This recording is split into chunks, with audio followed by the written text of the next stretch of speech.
And here we are with 2023 practice gumbo. So first of all, we will start by setting up our pot, and what you need to throw in there first is one small to medium sized child. Nope. Just kidding, no, we don't start there. Where we actually start is right here. You ready to go shopping? Yeah, I'm ready. Wait, quit recording me. Okay. And now to Big Earl in the kitchen. Good morning. We're back at it again. Today is practice gumbo day. What we're going to be starting with first, after our shopping trip you just saw, first thing this morning, is we're going to be getting our chicken ready. This is probably the easiest part in the whole gumbo thing because we're just dumping the chicken into a crock pot. We're going to let it sit for about 4 hours while we're getting our roux going, getting our pot set up, everything else. You can just let this chicken sit. So this chicken, we have fondly come to know it as the chicken a la Karen. We call it the chicken a la Karen because our neighbor Karen and my partner in the gumbo competition helped come up with this recipe. So basically what it is it's a Mississippi roast but with chicken thighs. And why do we use chicken thighs in gumbo? Because that's what you use in gumbo. That's really it. What's gonna be in this recipe is we have 1 packet of ranch mix, we have 1 packet of au jus, we have a half a stick of butter, and about a half a jar of the pepperoncinis. The only thing that we do with the pepperoncinis is we take them out and I'll just cut the stem off because I don't like getting the stem mixed in there. Once this crocks for about 4 hours, we'll actually just dump the whole thing into the gumbo. We might separate the chicken out a little bit, but why we do it this way, it keeps it very moist and tender.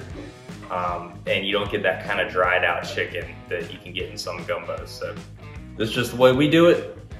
You know, I know it may not be the proper Cajun way, but that's just how we do it. So let's go ahead and get started.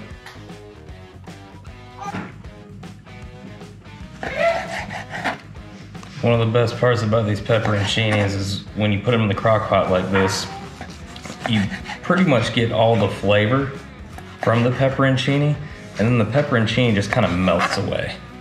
So you're not gonna be stuck with these pepperoncinis, you know, 'cause I'm not a fan of just sitting there eating pepperoncinis. I know there's a lot of people that just love eating pepperoncinis. I'm not that guy. All right, so let me get this out of the way and then we're gonna pull that crock pot into frame so we can go ahead and get that loaded up. All right, so we start with the crock pot. I put a liner in it because I don't like to have to deal with all that mess afterwards. That you're gonna see when we go to do the gumbo, you can actually just pick up the bag, just dump the whole thing in. Makes it really easy. You're not sitting there trying to carry this crock pot around. So we will start by opening up this chicken here. This chicken's already pretty clean, so I'm not really gonna trim it up at all. Most chicken is pretty grody. You need to do a lot of cutting on it, but this stuff looks pretty clean, so a little bit of fat here and there, but all that's gonna break down. So we just load up our crock pot, throw it in the bag. Boom, just layer it in there. And then we're gonna wash our hands because that's just nasty. We just touching raw chicken. Let me see if I can get my assistant to open the trash can. Assistant? All right, now that we're back from washing our hands, we're gonna throw in our stick of butter. Bam, wherever, doesn't have to be perfect. We're gonna throw in our au jus or au jus. Just sprinkle it over the whole thing. Just sprinkle. Just a little sprinkle. No big deal. Yeah, look at that. That's just tantalizing. All right, dump in your ranch. Slide that to the side. And check it out. Don't tell nobody I did this, but I like to put a little bit of the juice in there too. Karen would be having a fit right now. She'll come up out of her church pew. All right, then we're just gonna go ahead and put the pepperoncinis in there willy-nilly.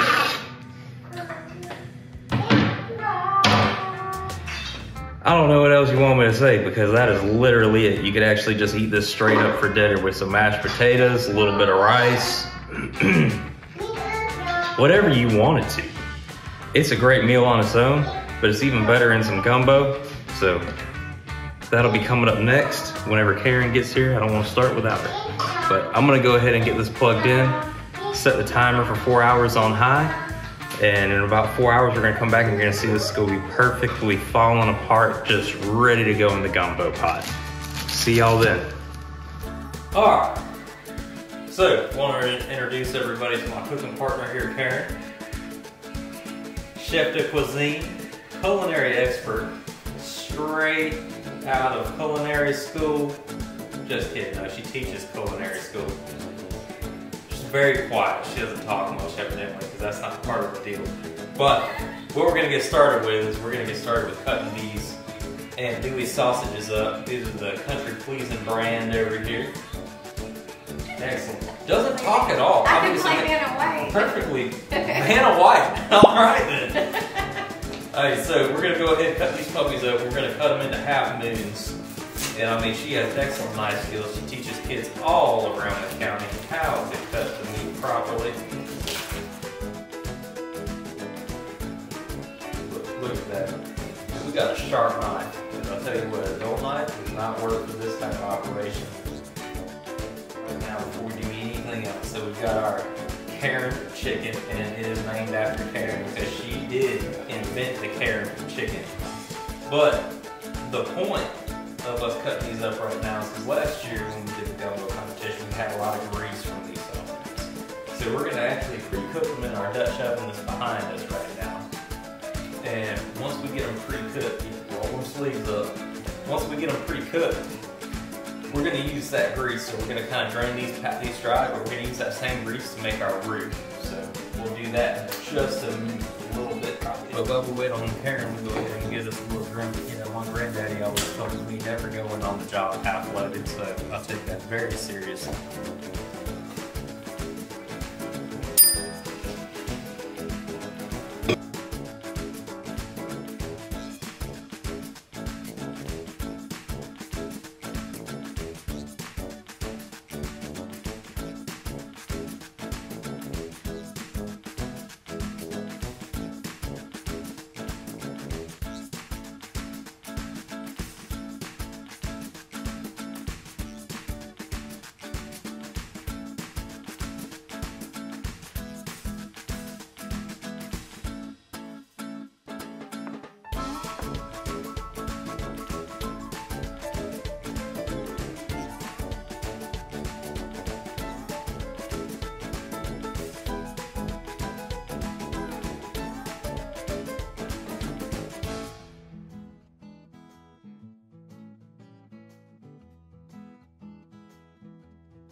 The water mixed up with our chicken stock. So getting that ready, a little 5-gallon jug because you don't want to use a hose because that's disgusting.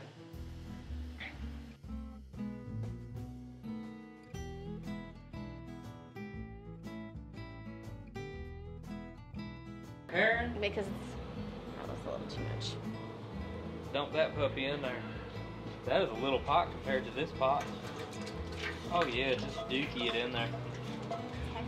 Hang on, we didn't get everything out of there. I'm trying. I mean, you know, we done stirred this manually for how many hours? I gotta flip Karen. flip my hand around so I can. There you go.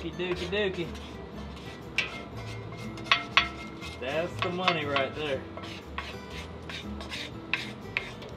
Burp. We probably could have used a spatula. I'm just. I mean, I had the thought. I mean, do you want to spatula the rest of it out, or you think we're going to be all right? I mean, that's a good amount of roux right there. That was some hard labor it took to create this beautiful roux. And now I've got to look all inverted at it. I feel like Maverick from Top Gun over here, trying to get up in this pot. Why do you have that look like you want to talk to a manager right now? Hey! Alright, we need the veggies. Karen, it's burning. And the veggies in. There's a little bit of water. A little water.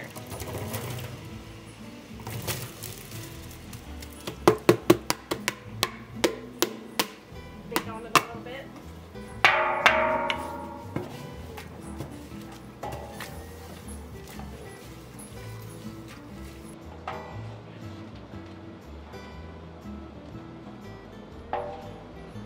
Chewy. Just getting it all mixed up. Yes, sir. Yes, sir.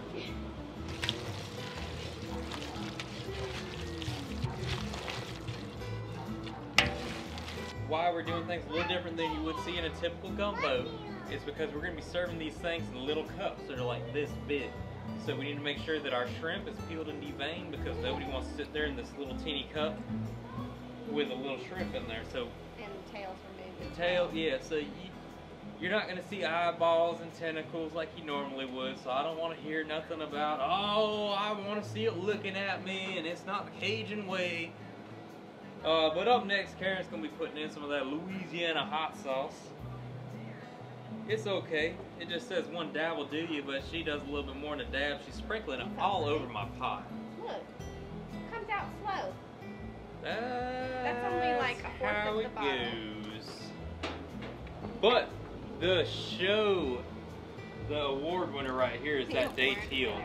That dateal pepper is a pepper flavor like you'll never experience other than in Big Earl's gumbo along with Karen. Karen, put that dateal in there. How much am I putting in before, I need to give it a good shake before Yeah, definitely shake that dateal up, because dateal pepper, I mean, just the flavor, it's like an old school flavor that'll bring you back to your grandma's delicious. house. You want to taste it? Oh yeah, I mean, don't try me, man, because I will lick that cat. There you go, Yeah. give it a lick. I'm not going to give it a lick. You got to close it back No, up. with your finger. With my finger. Okay, how am I doing? About half. Oh my, you splattered it. Half the thing. Well, I'm not reaching my arm down in there. There we go. Alright. Yeah. The troubles of being short. Probably a little more Lowry's, just a little. Oh my. Now she's getting frisky with it. Alright.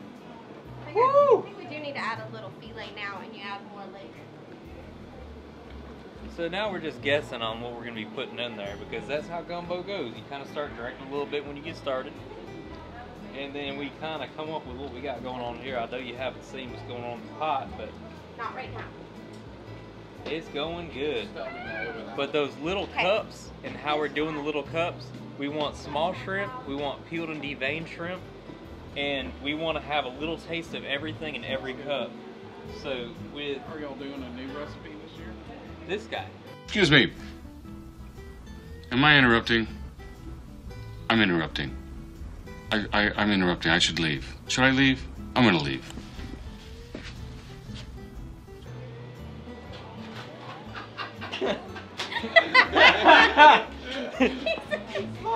Damn neighbors. Okay. To the Assemblée Nationale du Québec.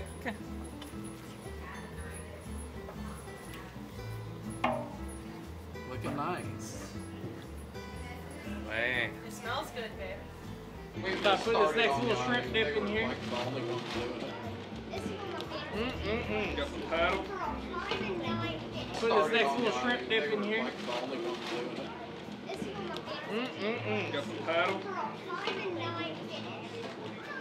Yeah, get out shrimp in there. Yeah.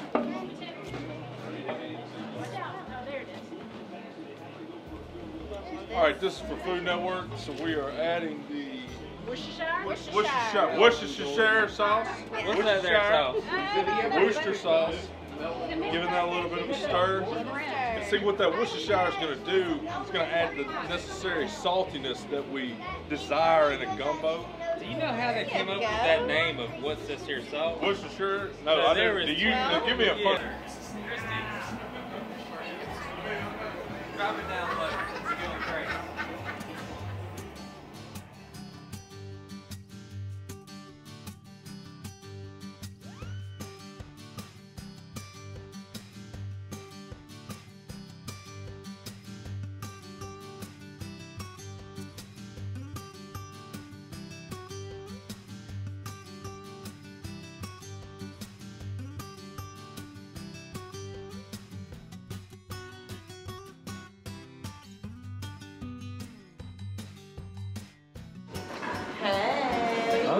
goodness. Speed racer. What were y'all all here for? Just here for the gumbo. Is the gumbo any good or? 2 thumbs way up. We got 2 thumbs up. I mean, that's not too not too terrible. 2 thumbs up. I hit a raccoon on the way over here. You want me to come and bring it at it? First of all, the raccoon's already in the pot, sir. Oh, okay. I thought I tasted a little bit of that. I mean, you know what I'm saying? It's already in a pot. We already got toothpick in. I mean, that's already in. Yeah, we already know. We got a little bit more rice going. That could probably use a stir. Why do we need a little bit more rice? Because why not? A little bit more rice. Stir away. I'm gonna bring the old automatic stir back out. And we got the sausage up. We done smoked that today. We used the royal oak pellets mixed with some hickory, I do believe. And I made fantastic flavor, went all the way through, and you can see in about 3 hours time, we had a great coat. What do y'all think about the gumbo? Are we winning the gumbo competition this year, or what are we?